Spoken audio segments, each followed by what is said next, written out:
Hola. Amazing.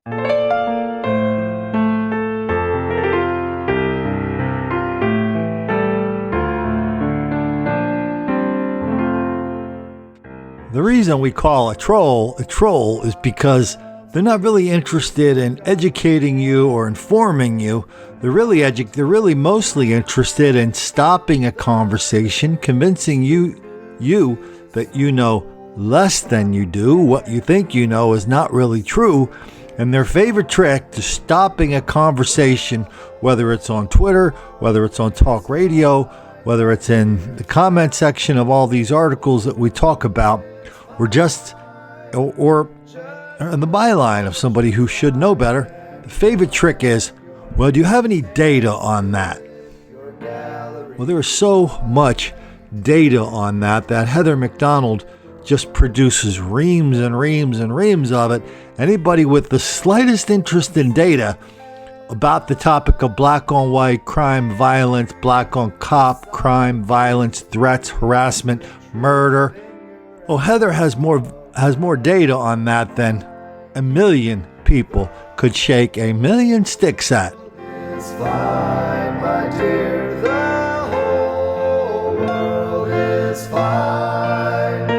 Just close your eyes and plug your ears and sip your gallery. So we have to understand when somebody says, they're looking for data, they want proof. No, what they want is to stop you from exposing their most cherished inner belief, which is, in our case, that black people are relentless victims of relentless white racism all the time, everywhere. That explains everything. That's the greatest lie of our generation. That's the lie people try to protect. They surround in denial, deceit, and delusion by these constant calls. Well, Colin, we have some data. We need some data. I mean, data is fine. Data is good. But there are times when data is nothing but just part of denial, deceit, delusion, and delay. I mean, if you go outside right now, where I am, it's about 30-some degrees. If you go outside and walk around for a half hour in a t-shirt and shorts, and you come in, and a troll is sitting on your couch, and the troll goes, "How's the weather out there?" "Oh my God, it's really, I almost froze to death. Why didn't you open the door and let me in?" Well, I didn't really have any data that it was cold out there. I'm waiting for the data to come in. Well, when's that data going to come in? Oh, let me see. We should get the full Weather Service analysis of all the data and climate change stuff in a couple of years. You were going to let me die out there waiting for that data? Well, if we don't have the data, then we don't know anything, do we? All of us are operating with incomplete data all the time. Not just in our personal lives, but in our business lives. I mean, all the top data guys, that's their key thing is, okay, here's the numbers, the NUMBAHS giving us the best picture we can. But we could spend here for the rest of our lives collecting more data, massaging the numbers. But in the meantime, we have to do something. We have to sell this. We have to build a store here, sell a store there, make investments here, sell stuff there. And in our own personal lives, we have to make the same information without 100% complete data. We have to figure out, where do we send our kids to school? Where and when do we go to the store or to church or to the barber shop? All incomplete data, but our lives depend upon what we do with that incomplete data. Yeah, we're going to hear a little bit more about the incomplete data here in a minute. And so the trolls use data to stop us from learning what's going on, to stop us from figuring out what's happening, just because they don't want anybody shattering their perfect little world where black crime and white crime is exactly the same. Black crime and violence is not wildly out of proportion, and they're not a part of the people who cover it up with denial, deceit, delusion, creating enormous amounts of danger. One show I would definitely tell the trolls not to watch ever, especially not to watch one after another on a day when there's nothing on but stuff you don't want to watch because it's a holiday season. Don't watch the show The First 48. So I turned it on this morning. I thought, okay, there's not, all the stuff I want to watch has been preempted by the cable networks running year-end stories about what a bad man Trump is and all that good stuff. So I'll try The First 48, see what that's on. Turned it on, bam. There's a white guy in a holding cell, the kind where you get questioned. And he's belligerent, and he's yelling, and he sounds like he's drunk. I thought, oh my God, do they actually have a white guy in jail for killing somebody on The First 48? We got to see this. So I kept watching it, and pretty soon it became clear that he was not a suspect. He was a witness. His friend was killed at a bar. And he was just all pissed off that they wouldn't let him leave and go to the hospital with his friend. So all of a sudden we start learning about the case, one fact after another. All of a sudden it was like, yeah, it was a black guy there. Some black guy did it. He said the white guy dropped an N-bomb on him. Then we go to the videos. So we go to the videos and they're outside now. The bar's closed. There's this white guy. He's around 20, 21, 22, 23. There's this black guy. He's probably about 10 years older, but he's got a hat on. It's really weird. And the black and white low resolution night photography, it washes everybody out. When I first saw a picture of this guy, it wasn't 100% clear to me that this guy was black. I remember seeing one of these photographs at a gasoline station. They went from, a bunch of fellas. You couldn't even tell who they were, what race they were. They could have been Samoan for all I knew. Then all of a sudden, they all went inside to the high-res cameras inside. It was like, bing, bang, boom. It's like chapter meeting of Black Lives Matter, no doubt about it. Well, that's what this was. You saw this guy out there, and the guy claimed that the white kid was being overly familiar by dropping an M-bomb on him. One of these, hey, my nigga, what's up? One of those things. So all of a sudden, everybody's pushing each other around. There's people getting in between them. The white kid who was about to be the object of this violence is alternately putting his hands in his pockets or holding his palms up in the air, explaining that, hey, man, I'm down with the cause. Why are you bothering me? I mean, you don't have any reason to take any issue with what I said. I like black people. Didn't matter. So the black guys, everybody's starting to push the white guy. All of a sudden, there's only two guys left. There's one guy with the hat, and by now, he's been flashing a gun. And, somebody recreated the conversation saying something like, hey, they're grown men. They can do whatever the hell they want to do. So the black guy goes to the white guy, hey, let's go over here on the grass and we'll settle this. They're in the parking lot.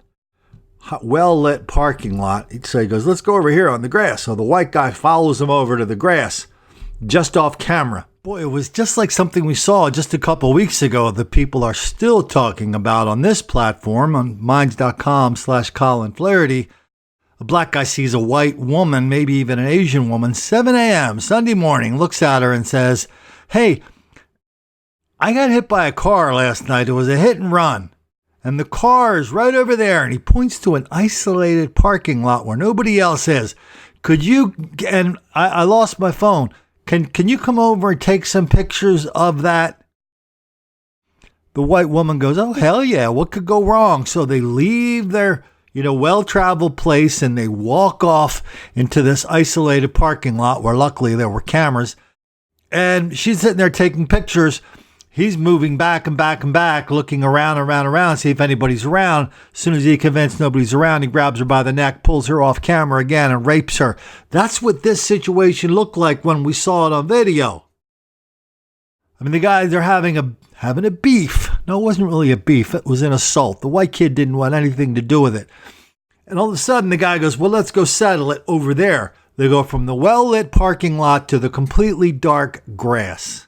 But within 5 seconds, you see reflected in the car door that's still on camera, you see all these flashes of light happening at the camera. Okay, so basically that's like, the guy died. The white kid died. Okay, so, so far, we're basically in the plot of just about every episode of The First 48, right? The cops, they go back and they get the video from inside. They see the killer the night before. Well, the night of the killing. He walks into a bar, meets two lovely ladies. He's sitting there for like 90 minutes with them. And the show didn't make a big deal about this, but at the end of the night, the lovely lady went up and paid the bar bill. One bill, one card, bing, bam, boom. So my man was in there drinking for free with the lovely ladies. Anyway, so using that credit card slip, they tracked the lovely lady down. All of a sudden, she's in the conference room, and she's pretending like, oh man, I don't know nothing about nothing. I was drunk that night. No, last night I was drunk. I don't know. I didn't see nothing, man. And all of a sudden, she looks at the cop interrogating her, a white guy, and she doesn't like him. She says she doesn't like him. He's too mean, and she doesn't want to talk to him. She wants to talk to the black guy. So at this point, the white guy thought, hey, let's just get the hell out of here. If she wants to talk to him, fine. So he leaves the room, but all of a sudden, you see this black chick saying, I'm not really into white guys or white cops. Then they find somebody else, another witness, and she comes out of a house where they've been hiding this guy, hiding the killer.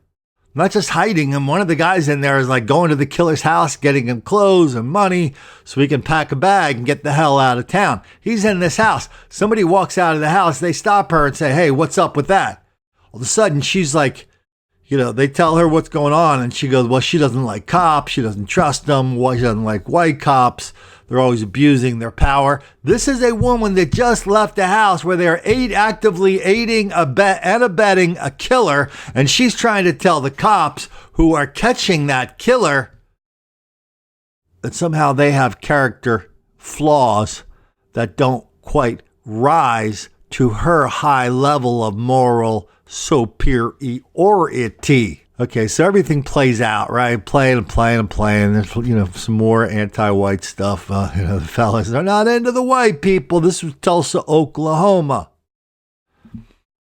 But then we find out about the white victim. The white victim, I think, lived in Texas. He may have moved back to Tulsa, but he was spending his time starting basketball camps for little fellas.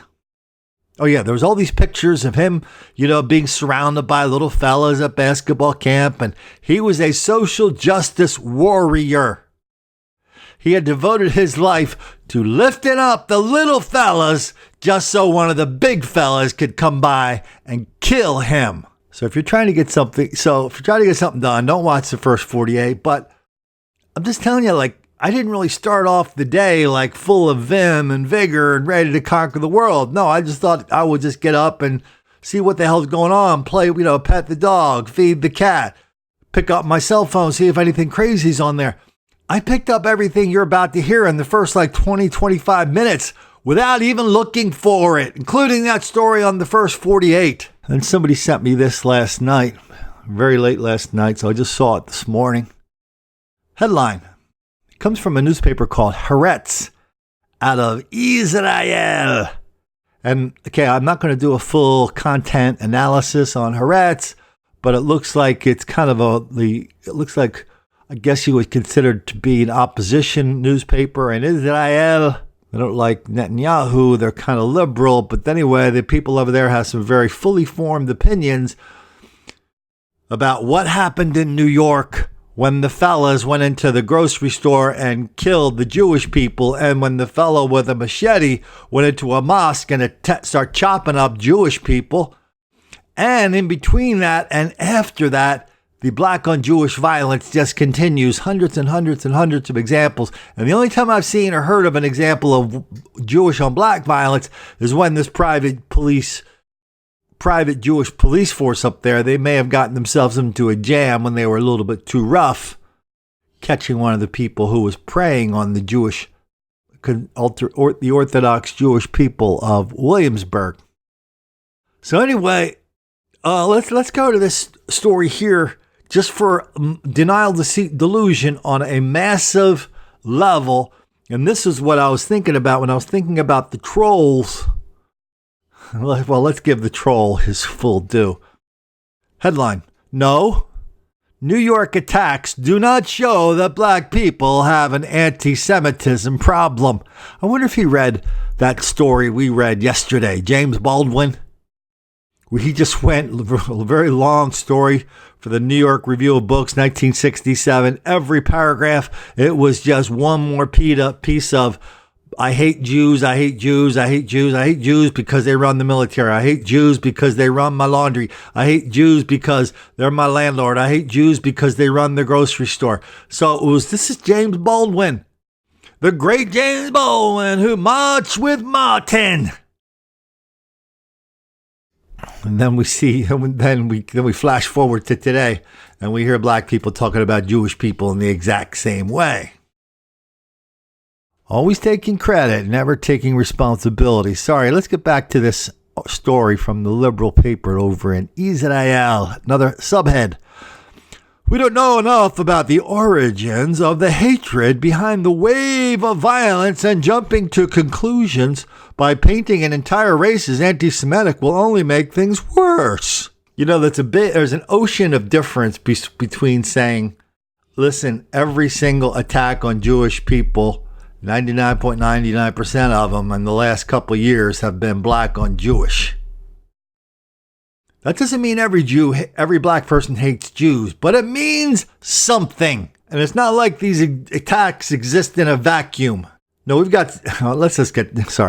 me get to the guy's stuff. He talks about how a year ago he was in Brooklyn talking to all of his homies. And the main issue was what on earth could be done about the anti-Semitism in Crown Heights. And he talks about how he met with this one guy, an outspoken voice in the community, constantly demanding action from local and governmental leaders in New York. He had fought tirelessly, but it was also clear that he was forward-looking. He didn't see this as a racial issue, despite the divide between the largely white Hasidic community and the largely black non-Jewish community that has caused tension for decades.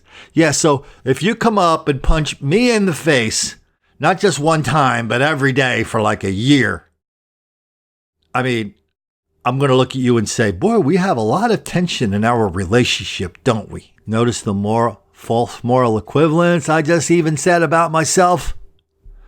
No, the accurate rendering of what's going on is you've been punching me in the face every day for the last year. And every time you do, you yell something at me like, Colin, I'm doing this because you don't like dogs. I'm doing this because I don't like the way you comb your hair. It's always something, but the violence is the thing. And there is no moral equivalence. The person on the receiving end of the violence has no moral equivalence to the person delivering the violence, no matter what this clown says. So then he gets back to the column. So I asked, what can we do? Maybe we can do this. Maybe we can do that. So we discussed a number of ideas, ways to unite the communities and get to the root of the issues. But he kept returning to one key point, one that in retrospect I wish I had paid more attention to. Okay, you ready for the big secret of this entire column? But not just this column, really, but this entire universe? What this guy wanted to do to solve this problem, to unite the communities, to stop all this mutual violence between black people and Jewish people. Ready? We need more data, said the dude. And it says, so all the stuff about the Jewish people being attacked over and over and over, he just calls that a few anecdotal examples. We don't have enough data. As with so many other communities suffering from attacks against Orthodox Jews, the information was sparse. Each attack seemed disconnected, without a motivating ideology or movement, as with white nationalism, and with hardly any actual hard number besides the attacks themselves. I mean, you listen to how hard they're acting, how many hoops they're putting themselves and making you go through the hoops with them, so they could just pretend there is no such thing as black on Jewish violence. But a little bit down in the article, he reminds everybody about all the, the bad white people out there. Now that we could talk about without data, because that is a fact. The guy mentions the Proud Boys. Because of the intense focus on white nationalism and the alt-right, we have an incredible amount of data available. We know about specific movements, including the Proud Boys. Okay, what do you have on the Proud Boys? Go ahead. I'm no expert on the Proud Boys. I've met them. I met them up at Mike Cernovich's party up in New York. Bunch of young, nice kids in their early 20s, mid-20s, wearing the same shirt, very respectful. They had more of a MGTOW feel than some kind of like stormtrooper feel about them. The only time I ever saw them get into trouble was when they got convicted for defending themselves on the streets of New York when some idiots attacked them. So where is all the data you're demanding from me and for everybody else? We got hundreds of examples of black on Jewish violence. Oh, we don't have enough data. But you imagine that the Proud Boys are white supremacists. You imagine that their central organizing feature is white supremacy. And you say they're a danger to Jews, but we're just supposed to take your word for it because there is no data on that fairy tale. We need some data, Colin. Oh yeah, you could guarantee. Okay, you want some data? This is 100% true. Whenever the trolls are asking for data, they're going to hit you with a piece of data, or they're going to ignore a piece of data that is 100% death to them. Where's the data on the Proud Boys? Show me with their Nazi signs, their Nazi tattoos. Oh, they don't like affirmative action? That makes everybody a white supremacist now? Yeah, that's a fact. We're all white supremacists. Every single damn one of us listening to this. If you believe that black people should not be given special privileges in every nook and cranny of every part of American society, you are a white supremacist, and you're just as capable of showing up in the pages of Haaretz as the Proud Boys are, because we don't need data about that. That is self-evident. Where's the data, Colin? Where's the data? No, Colin. All that stuff about black people attacking Jews. We need some data. The question, he says, is not whether black people have anti-Semitism problem, because an entire group cannot be painted in such generalizing terms. These attacks are not occurring with any similar frequency in other areas of the United States.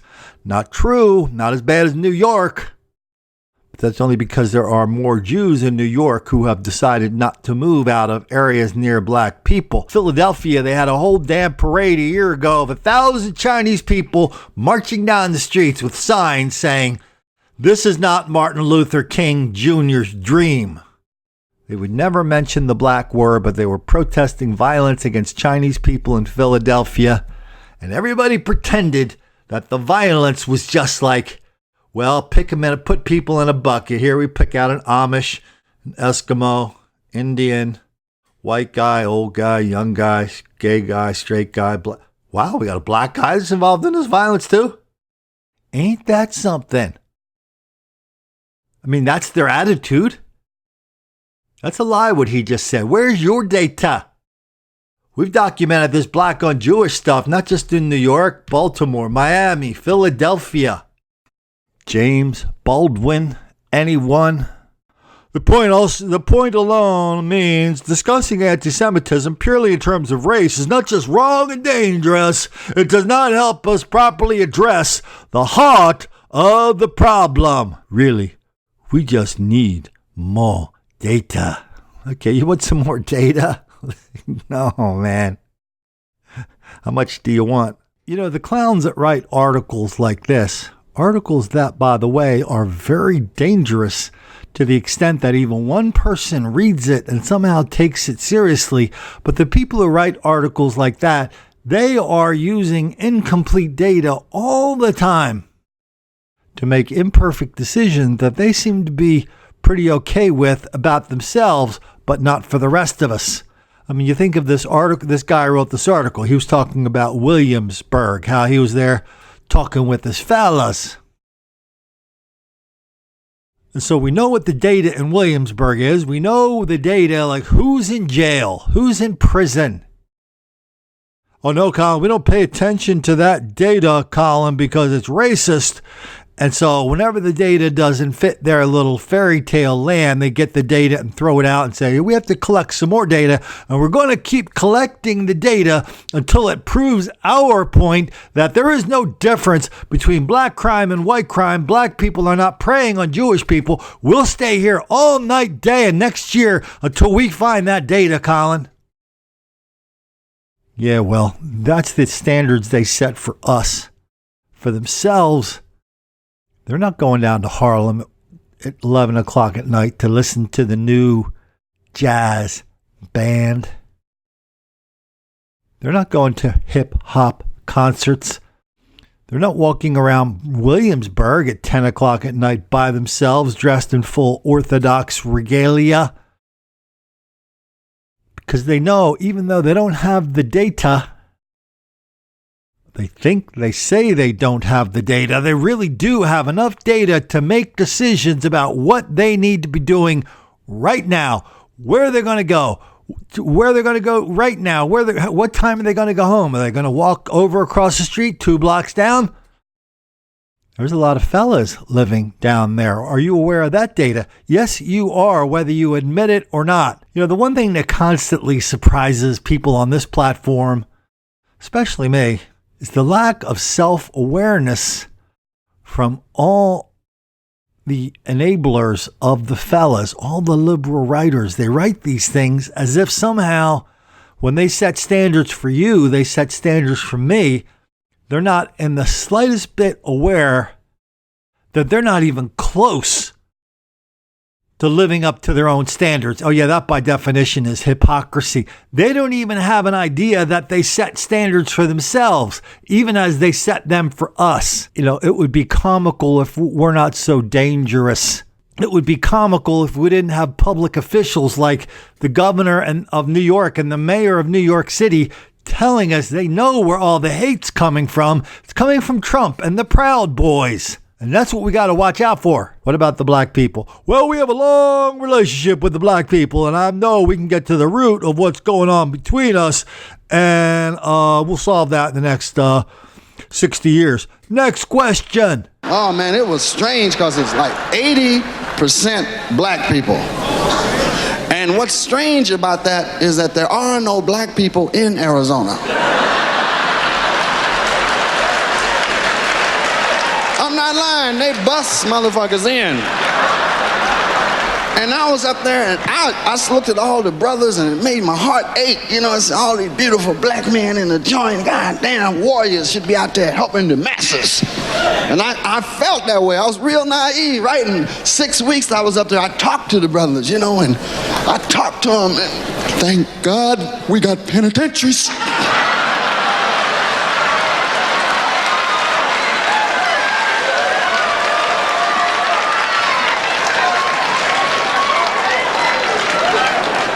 I said, why did you kill everybody in the house? Because they was home. I thought black people killed people by accident. No, these motherfuckers was murderers. I met one dude kidnapped, murder 4 times. And I thought 3 times that was your ass, right? No. I said, what happened? I can't get this shit right. But I'm getting paroled in 2 years, Brother Rich. I'm on fired up, you know. I got some contracts outside, you know what I mean? Let's see, yeah, I know what you mean. Please, sir, I want some more. See, I want to know when this motherfucker getting out, who he gonna be with, and if I see him in my neighborhood, I'm just gonna shoot the motherfucker. And now these guys are not interested in data. They're interested in outcomes. They're interested in outcomes to support their fairy tales. And they're just never going to stop until they get it. Or they're never going to stop until people like you start believing it. When I talk about racism, I'm not playing. It is unacceptable that our children are suffering in 2019 when we've been going through it for 400 years. This is a great story. This comes from Patch.com, Jersey City. Headline: Vigil to help Jersey City school trustee Joan Terrell is on Thursday. So, okay, Joan Terrell is a member of a school board in Jersey City. She's black. Jersey City is where the fellas went into the Jewish delicatessen and started killing people because they don't like Jews. Yeah, that's not anecdotal. That happened. While they were on the street, I forget who did it. It wasn't Breitbart. It was some Jewish group. They took some cell phones out there and just started talking and listening to black people at the crime scene. And one black person after another was talking about how much they hate Jews, how much damage Jews do to Jersey City, because when they move in, you know what they do? Oh, hold on. This is going to be terrible. They knock on your door and they ask you if they can buy your house for a whole hell of a lot more money than it's worth. That's like the worst thing that could happen. So the people outside the crime scene are just one after another is just talking about Jewish people and how they deserve it, this violence and death, and how they should be kicked out of Jersey City so, so the Jews don't cause black people to go hunt them and kill them anymore. We did that and we put that on a podcast. Then flash forward to a member of the school board, Joan Terrell. She says the same thing. Gentrification, blah, blah, blah. Jews are, trying to kill black people, blah, blah, blah. We have to sit there and, figure out what it is, those psychos who were killing Jews. We have to figure out what their real message is. Well, that was like a couple weeks ago. This just came out yesterday. Jersey City.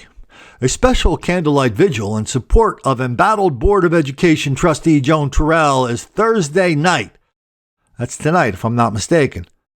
Terrell has come under fire by local and state officials and national organizations following comments she made in a long since deleted Facebook post where she said, "Where was all this faith and hope when black homeowners were threatened, intimidated, and harassed by, quote, capital letters, I want to buy your house, unquote, brutes of the Jewish community."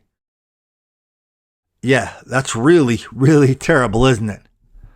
I mean, threats? I want to buy your house. Here's a big bag of money. 2 or 3 times what it's worth. If I were you, I'd take it. Or else you're going to lose out forever. Oh, man. Everybody's doing the mind reading thing. Okay, so I know that when I was watching the first 48, I said, okay, I can only watch one of these because it's one of those shows that's on the channel all day. So I have my finger on the trigger, getting ready to turn it off as soon as one episode was off, so that I didn't watch the next episode.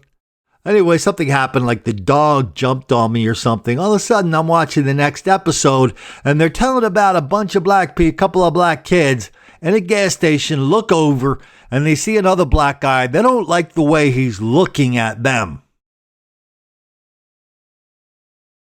They look at him and they can tell what he's thinking.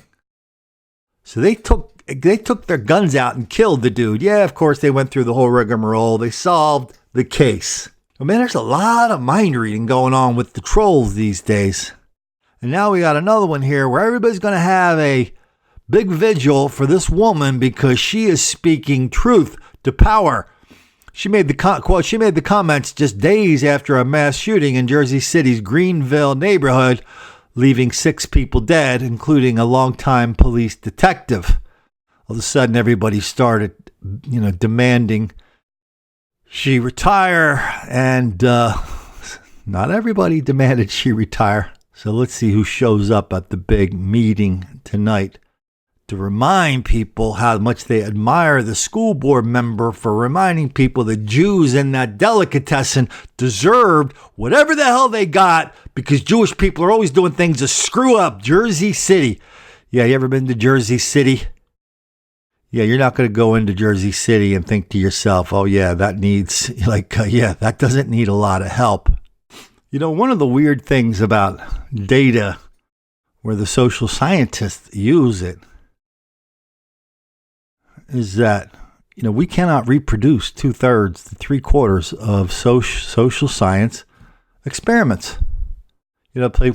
Places where you get on the phone, you get a clipboard, you go out and ask people what their attitudes about this and that are, then you connect it to something else and you come up with this startling thing, and everybody goes, wow, you're a genius, call the New York Times. All of a sudden you see a story on the New York Times that says gun owners more likely to, supporters of the Second Amendment, gun owners, more likely to be a whole hell of a lot more racist than the rest of the people in America who aren't crazy.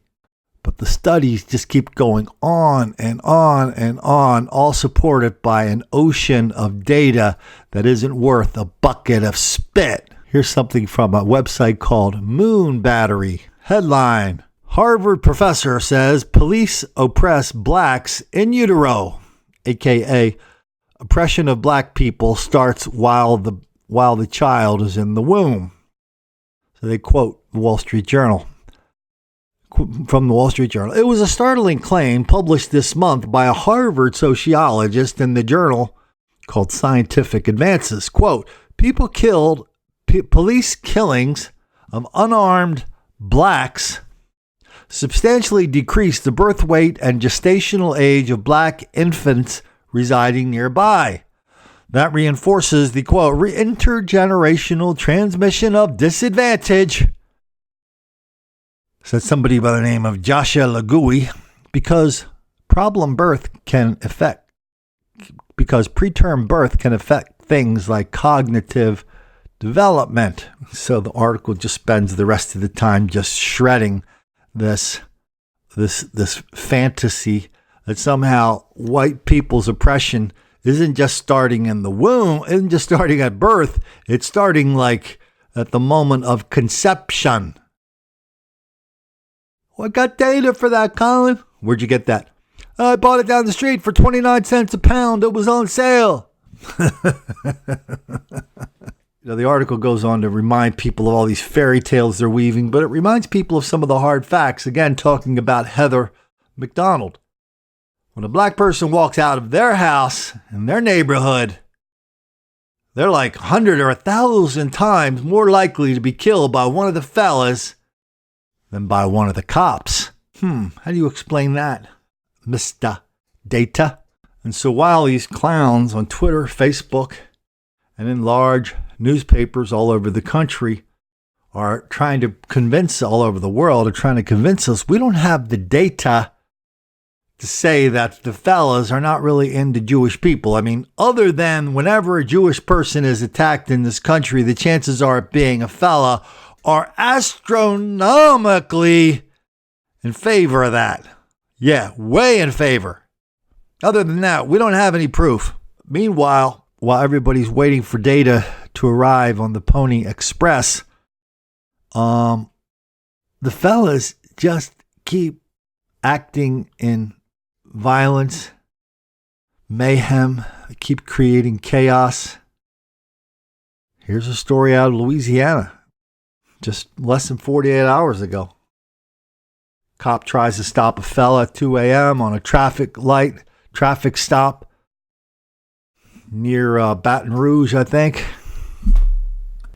The fella's car is hardly even stopped before he is jumping out of it with a high-powered rifle, killing the cop. That cop is dead. It has been a devastating end of the year for one East Texas community after a sheriff's deputy was fatally shot. The Panola County Sheriff's Office says that Deputy Chris Dickerson was killed during a traffic stop early this morning. It happened around 2 this morning on FM 10 near Carthage in the Gary community. The sheriff's office says the deputy was shot 6 times with a semi-automatic rifle. The suspected shooter, Gregory Newsom, remains in a Shreveport, Louisiana jail charged with capital murder of a peace officer. KLTV's Blake Holland reports the sheriff's office and the community are still in disbelief. Outside of the Panola County Sheriff's Office tonight, a memorial for Deputy Chris Dickerson. We have heavy hearts, but we have a big community.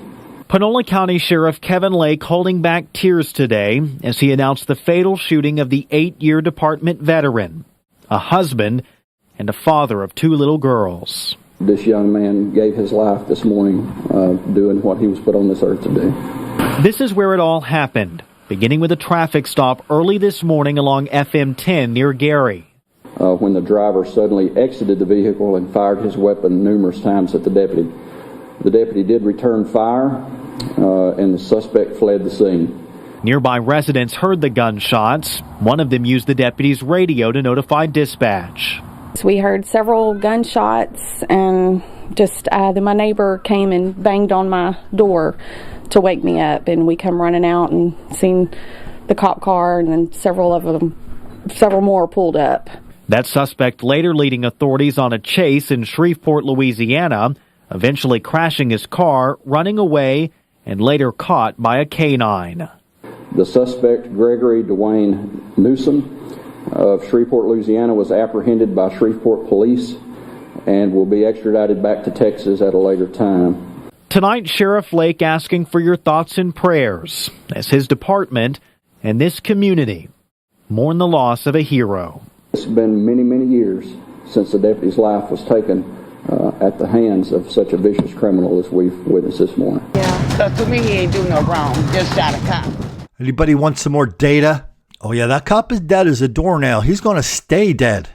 He's going to stay dead as long as people around the world are going, well, we don't really have enough data to talk about this black violence, dysfunction, chaos that seems to have been going on for a very, very, very long time, Colin. We don't have the data on it. Meanwhile, the fellas in Oakland, this is weird. So this story got picked up by a lot of national media, and a whole lot of national media said, man dies trying to stop thief from stealing his laptop at a Starbucks in Northern California. Well, that's Oakland. It's happening in Oakland. And stealing laptops from white kids working at a Starbucks, that's not just a profitable pursuit. That's a recreational opportunity, even more popular than midnight basketball in Oakland. And when I saw this story, I had to go back. I had to check the date on it a couple times because it sounds exactly word for word something else that happened 2 years ago when a bunch of fellas stole a laptop from a Starbucks. The guy comes out, chases them, grabs their car. They take off. He ends up, just like you might see in a movie, he ends up, while he's holding onto a car, they brush him off by brushing another car. He dies. Just exactly word for word, blow for blow, computer for computer, just like this. Well, this amounts to, Dan, the 75th murder in Oakland so far this year. What happened, from what witnesses describe as the death of a 20 to 30-year-old man who basically died while he tried to chase down the suspect or suspects who stole his laptop computer from the Starbucks right here behind me. A quiet morning in the upscale Montclair neighborhood of Oakland. A man worked on his laptop at this Starbucks near a window when 1 or 2 suspects snatched his computer and ran outside to a getaway car. When suspects approached, took the laptop, the victim chased the suspects right around the corner here to Antioch. Police will not confirm what happened next, but witnesses say the man approached the getaway car and may have grabbed a door handle in an effort to get his laptop back. The car accelerated, they say, slamming his head into a parked car. I see just the body lying on the street. Maria Chan runs Montclair Florist across the street and was deeply disturbed by what she saw. He was bleeding only from the head, and his face was completely purple blue. And fortunately, somebody tried to do the first aid, the CRB to help him. Police say Oakland Fire Department personnel witnessed some of the crime and immediately rendered first aid. The suspect or suspects got away.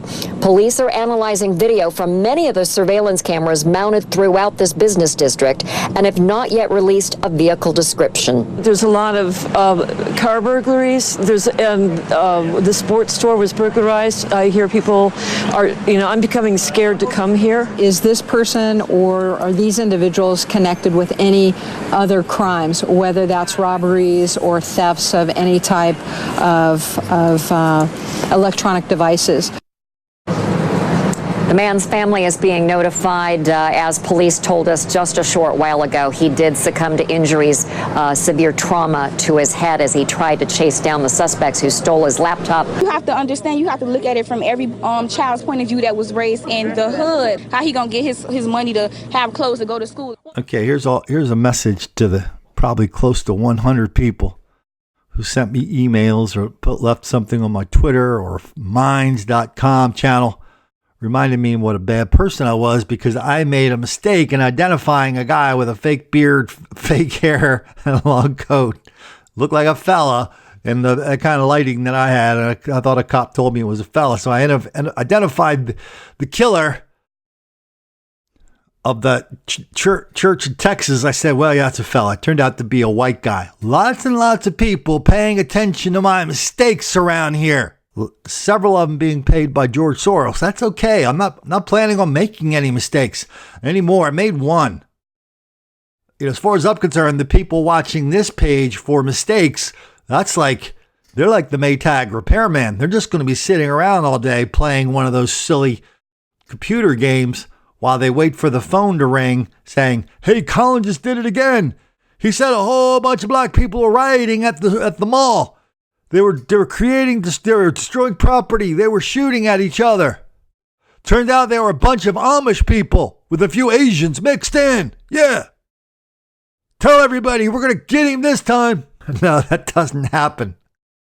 And so here's the thing here. So I'm saying flat out that in Oakland and Berkeley and that whole area up there where there's lots of Starbucks, lots of computers being stolen right from in front of people.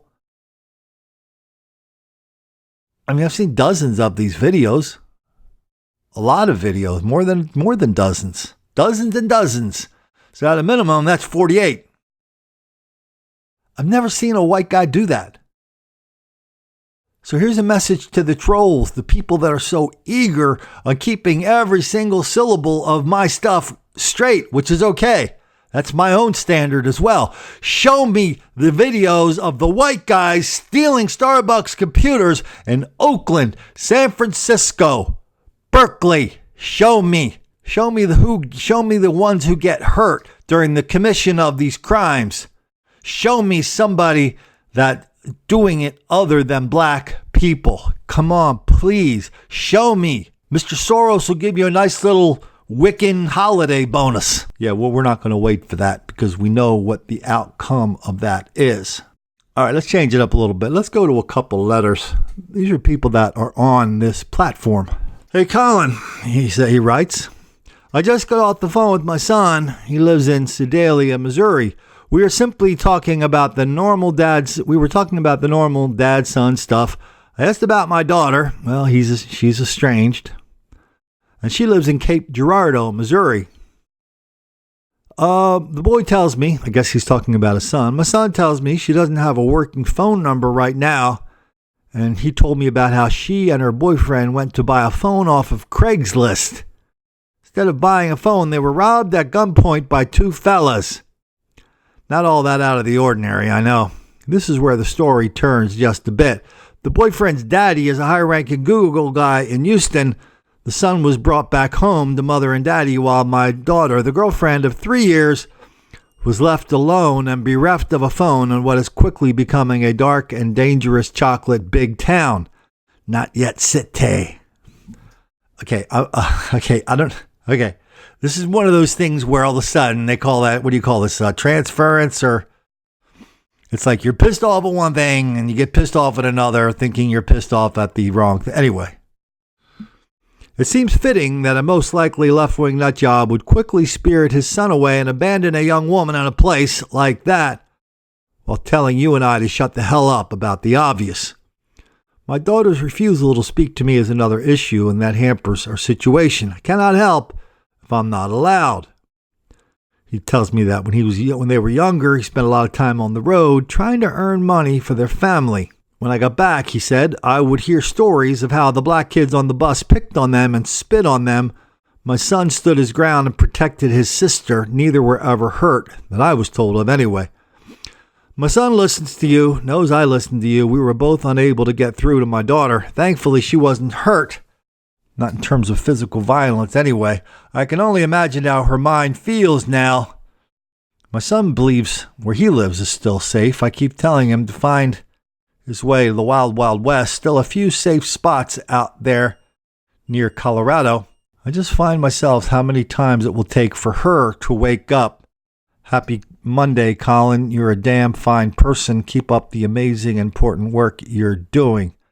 Thank you. You know what? If your daughter's in a jam and she gets abandoned by her boyfriend, it's like, don't take your eye off the prize that it's not her daughter's boyfriend who's at fault. She got robbed. It's not her daughter's rich boyfriend's father, rich father, who's the one to blame. It's the fellas down there that are preying on naive, young, white kids. Okay, here's another letter. This is from a teacher. I'm going to change and leave out some of the identifying details here, just so we don't dox them.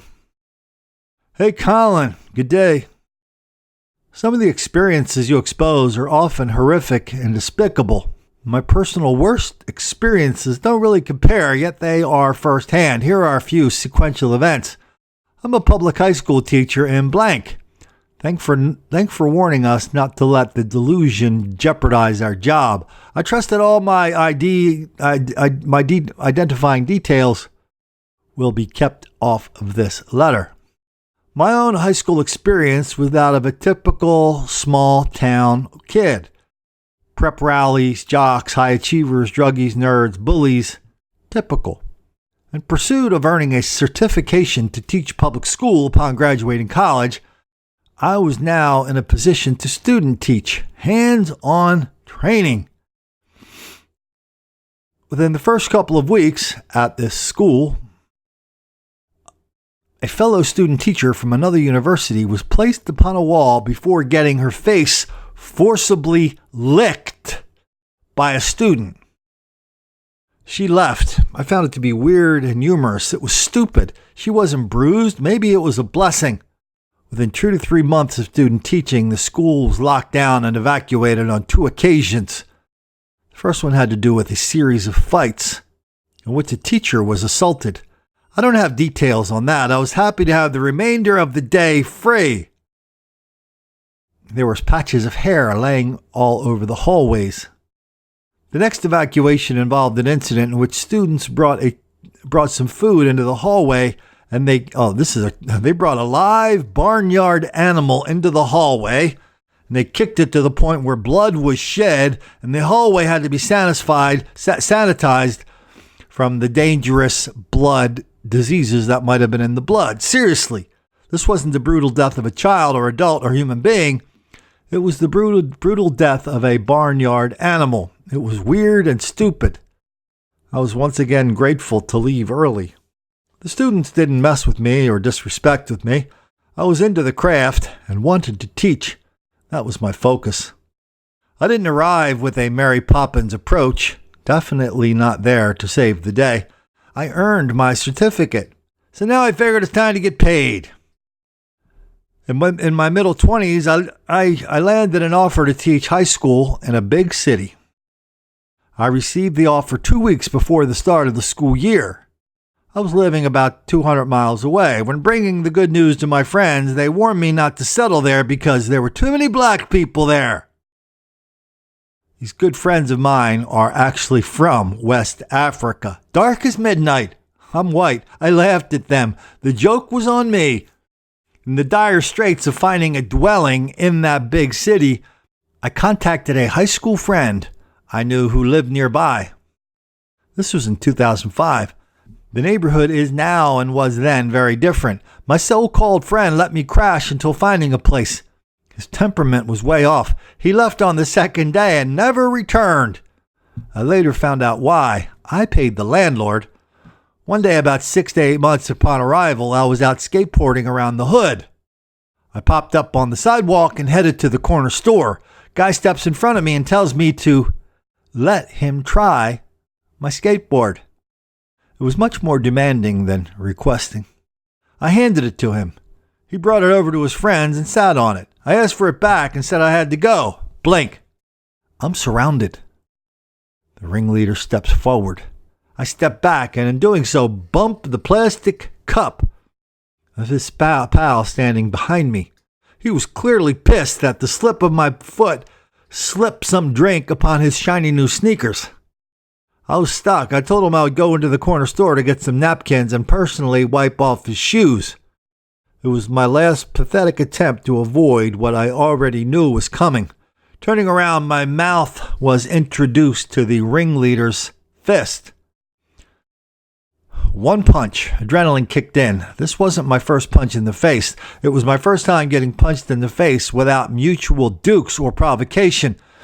I was able to remain on my feet after buckling and run into the corner store. The clerk saw the mess on my face and was quick to lock the door, take me to the washroom to clean up, and tell me all about the victims of my sneaker stains. He warned me not to mess with them, and they are purse snatchers of elderly women. I was in my mid-20s. I wasn't elderly. I'm not a woman. I never messed with them. While washing up, the ringleader knocked on the locked front door. The clerk walked up to the spin window and was told by the ringleader that he wanted to give me back my board because he never hit anyone that hard and left them on their feet. I was probably one of many. Kind of took that statement as a compliment. Well, the scar remains as a reminder. I don't know for what.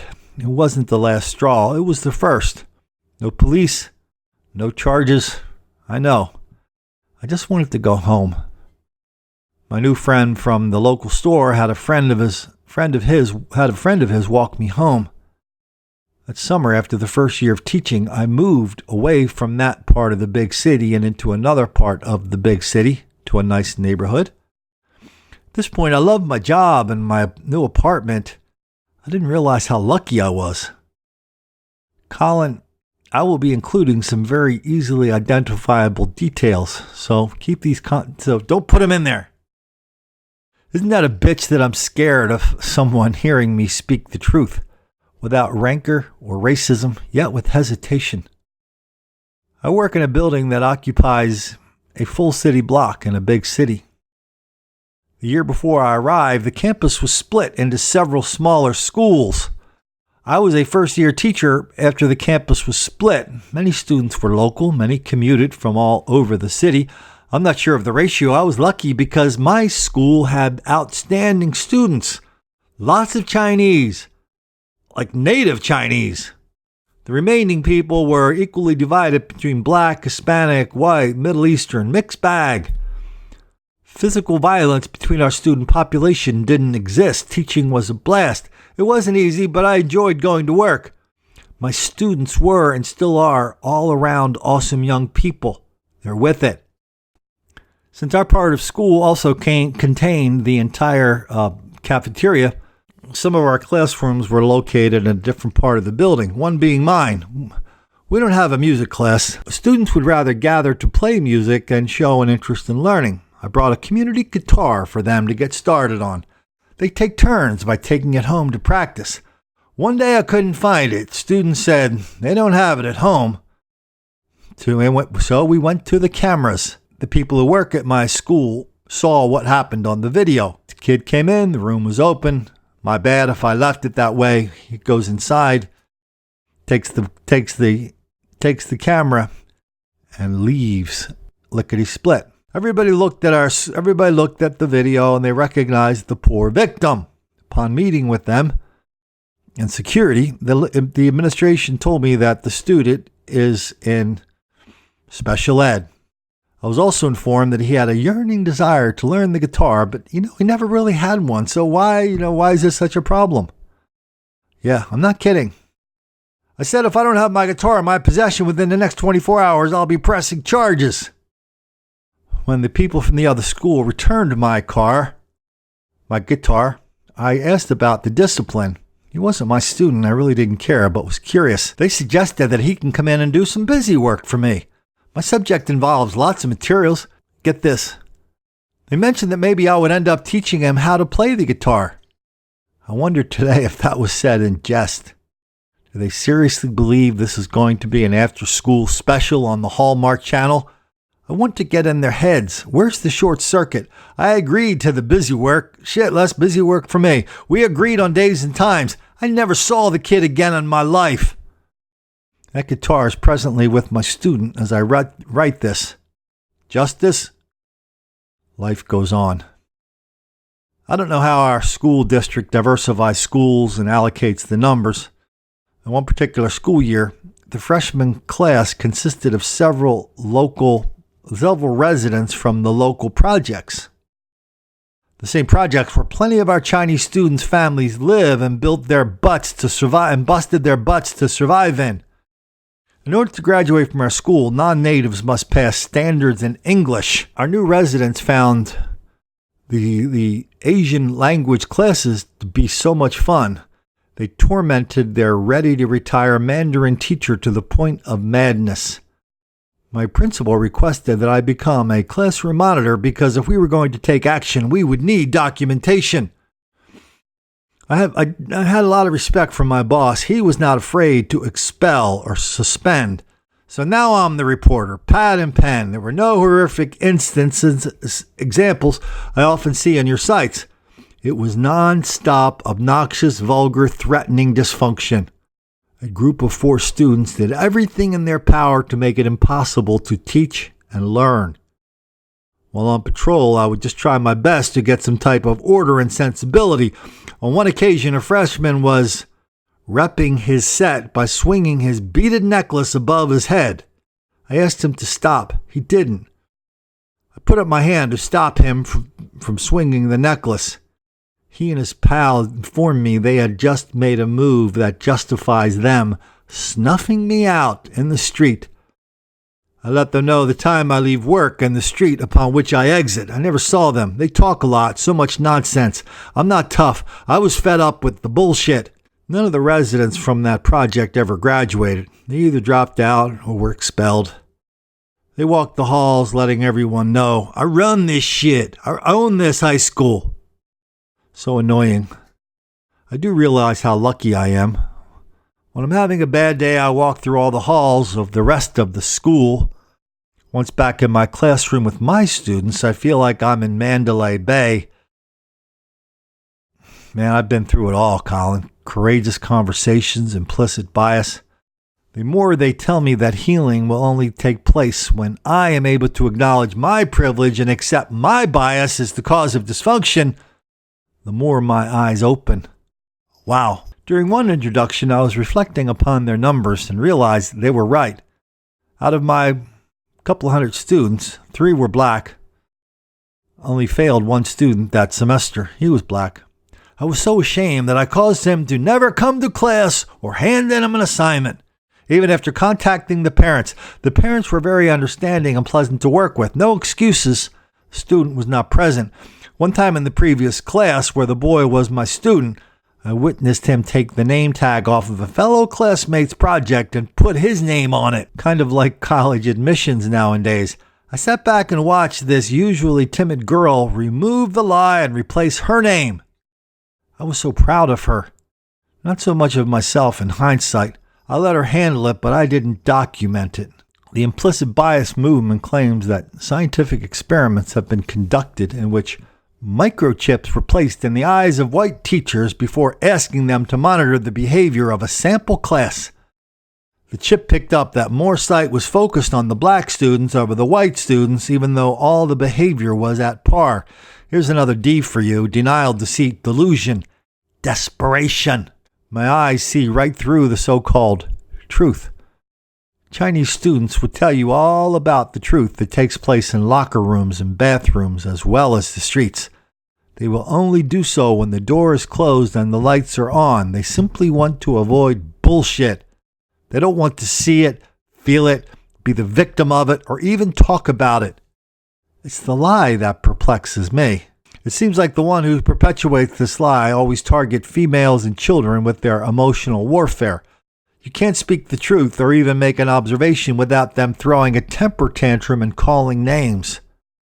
We can deny it, accept it, justify it, try our best to avoid it. I will, however, be absolutely guilt-free of causing it. Colin, if you got this far, thanks for reading.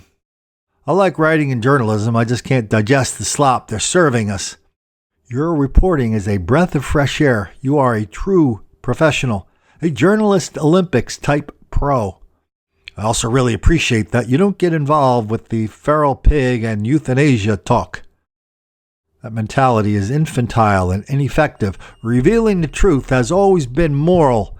Now it has become brave. Thanks for being out there on the forefront. All the best. Well, that was a long story. I may not have done justice in reading it, but that was just an average story from the tip of an average spear, an average school.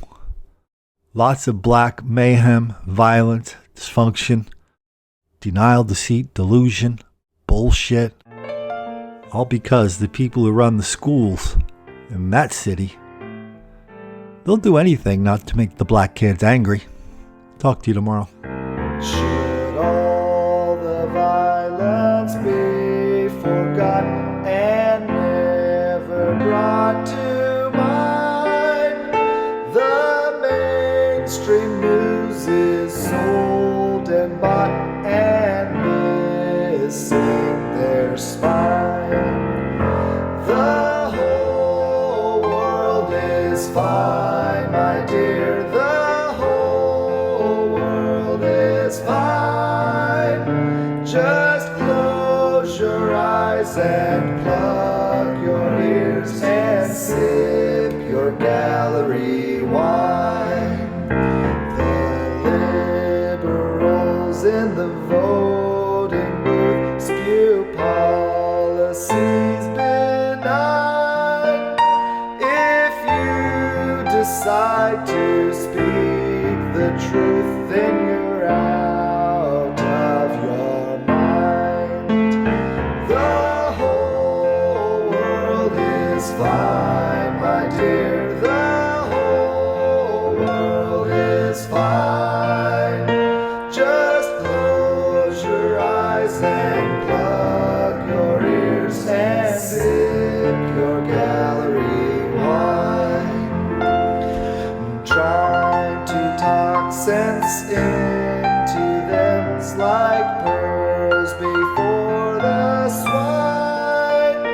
You'll be excluded and condemned. That's how it's all designed.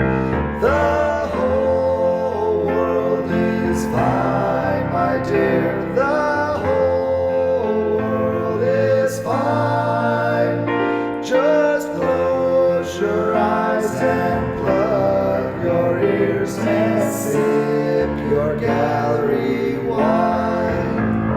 Diversity's our greatest friend, and you can't decline.